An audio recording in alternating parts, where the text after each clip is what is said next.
punto pong ito, kumustahin natin ang sitwasyon sa Compostela Valley.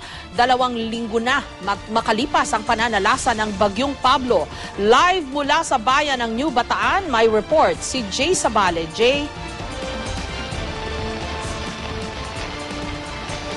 Yes, Jessica?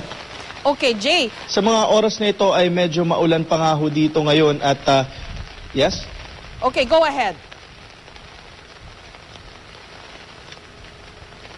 Yes, medyo maulan nga ho ngayon dito sa New Bataan at ang sabi nga ng mga ibang residente dito, normal nga lang daw na maulan dapat. Kaso nga lang dahil nga sa nangyari 2 weeks ago, medyo kinakabahan na sila rito. Jessica? Okay. Jay, kung hindi ako nagkakamali, magto 2 weeks ka na assigned dyan sa Compostela Valley.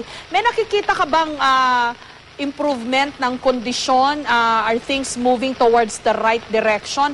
Araw-araw ba parang meron namang na-accomplish para dun sa mga biktima? Anong sense na nakukuha mo dyan?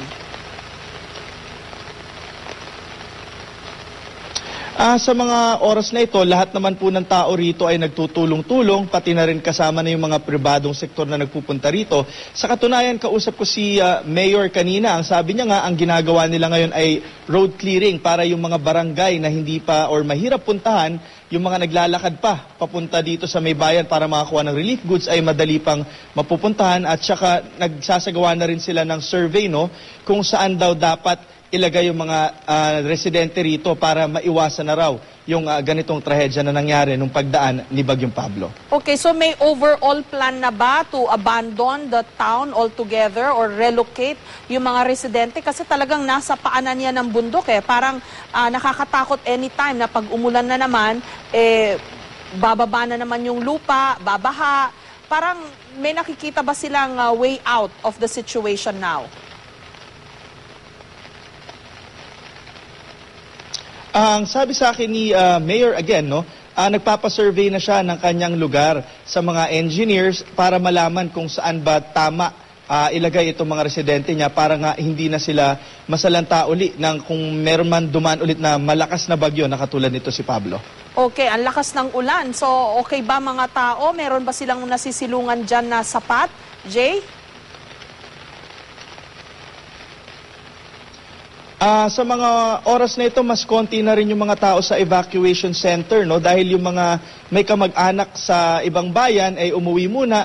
Yung iba naman, napaayos na rin kahit papaano ang kanilang mga tirahan.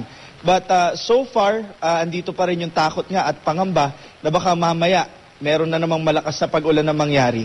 Naibalik na ba ang kuryente, Jay? Meron na bang maayos na linya ng komunikasyon? Kasi since it happened, a few days after, nandiyan tayo, walang kuryente, pahirapan yung signal ng cellphone. Nag-improve ba itong mga bagay na to?